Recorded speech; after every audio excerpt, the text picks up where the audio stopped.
Welcome to the Hundamental Guide to Life, the Scummy Mummies. Hello! Hey there! We are very pleased to be here. You say you've been keeping off the booze. Is this a dry January or is it a dry-ish? No, or is it... no. Let's not go. No. It's mildly moist. I like to say it's a moist January. It's a moist moist. January. Yeah. It's where it's trying to stay dry, but it's wearing a tenor lady. That's where we are. It's a tenor lady January. We got into, especially in the lead up to the Steps concert, we played a lot of Steps, so we were ready for the Steps concert, and we got into the old Magic FM as well. We did play John a lot of Steps. We made John listen to a lot of Steps, didn't we? And he was less enamoured than me, which was disappointing. Let's talk about Steps, because we were at the Steps concert the same night. Wasn't it just amazing? I cried, I cheered, I was stood 2 people away from Claire Sweeney, which was also a life highlight. I mean, it was what a day, what a night. What a night. I like the bit, Ellie, when we were so pissed and they served these bottles of wine. Did you see them? Yeah. They were long and skinny Thin, and plastic, right? And so Ellie thought it would be hilarious. I said, I got my wine. She ripped my top forward and then put the wine between my tits, and which it fell down and then splashed at my feet. She's lost a lot of weight, you know. She's just covered in wine at the Steps concert. I mean, there is nothing more hun than that. So, do you have a hun motto that you incorporate into your life? You know, something like, you know, my glass is always half full of wine, or things like that. Do you live by any hun mottos? We always say before we go out on stage, tits and teeth. Tits and teeth. Out. So it's sort of like tits out, teeth out kind of thing. Yeah. So that kind of comes to mind, because that's what we always say to each other before we go on stage. Do you think we've got any other ones, Ellie? There is, you wear a bum bag. We say that to each other quite a lot. Or I like the ones many years ago, I can't remember where we were talking about bum bags or something. I can't remember why. And Helen said something like, yeah, well, you could wear a bum bag. And I went, you wear a bum bag. And then it became an insult that's carried on. So that's You nice. wear a bum bag. You wear a bum bag. You all get a bum bag. Exactly. Brilliant. I had Hannah Waterman's fitness DVD. Oh, yeah. Yes, because she was in EastEnders. I can't remember who she was in EastEnders. Ian Beale's wife or something, wasn't she? Yeah.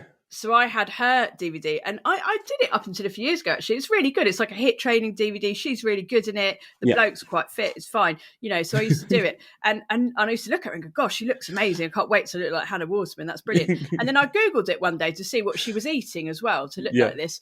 And it turns out that when she made that DVD, she didn't realise she had type 1 diabetes and a problem with the pancreas. And that was actually what had made her lose all of the weight, and not the diet or the fitness regime.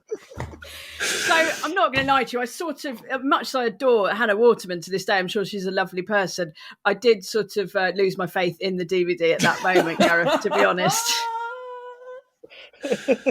Helen, what about you?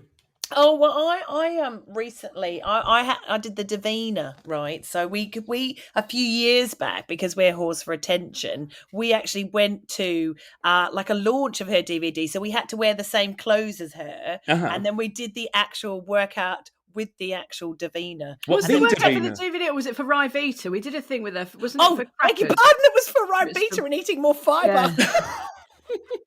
Should have spoke to bloody Hannah Waterman about that. That's right. Yeah, so we had to do a workout next to Davina, which we were very, very good at, obviously. And then and at the end she said, "Oh, here's one of my DVDs."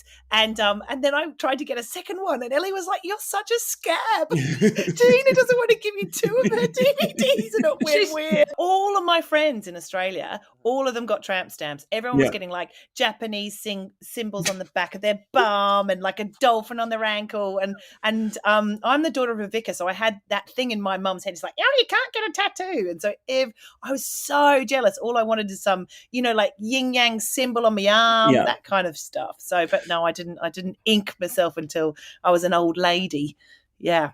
Well, you talk about yin yang symbol on the arm.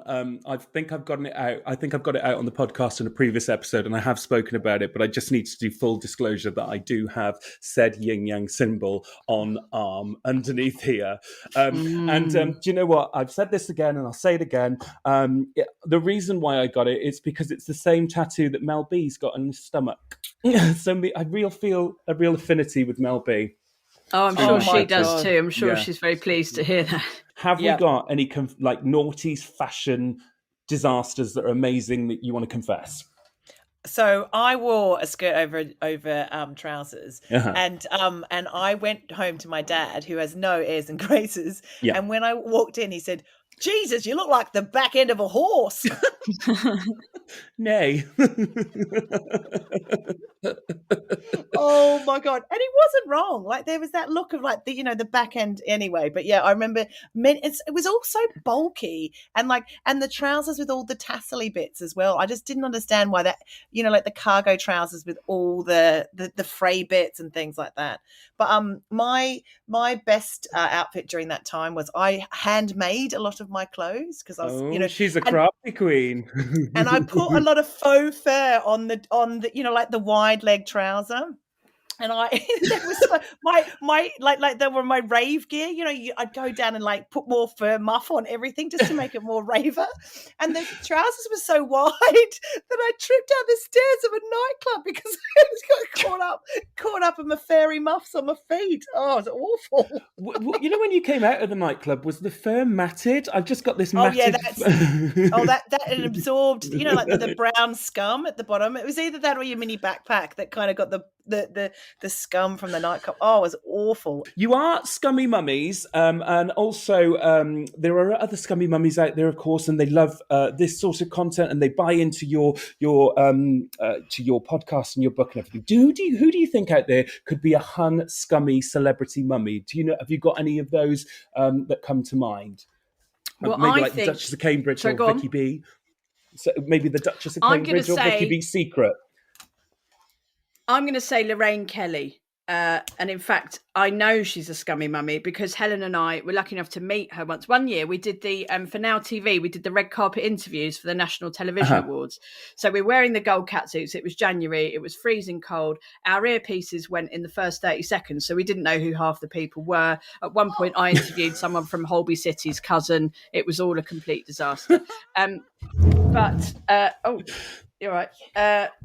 One of the marvelous people we interviewed was Lorraine Kelly, and I think I said to her something, really grown up and sophisticated, like, "So tell me, Lorraine, have you ever had poo on your hands?" And she said, "Yes, of course I have. I'm a mummy." So she's definitely our people. She's definitely one of us. So Lorraine Kelly is a secret Scummy mummy. I love it. Yes, but I would say secret, but proud of it, which I enjoy. Proud of it. Yeah. And also, I reckon Nigella would be my pin-up girl for Scummy Mummy. I reckon she is top quality. You want to have the after party at Nigella's, don't you? Oh, you want to have the fags out the window. You want to eat the entire contents of the fridge. You want to sauntering around in some sort of silky number and yeah. I reckon Nigella's our peeps.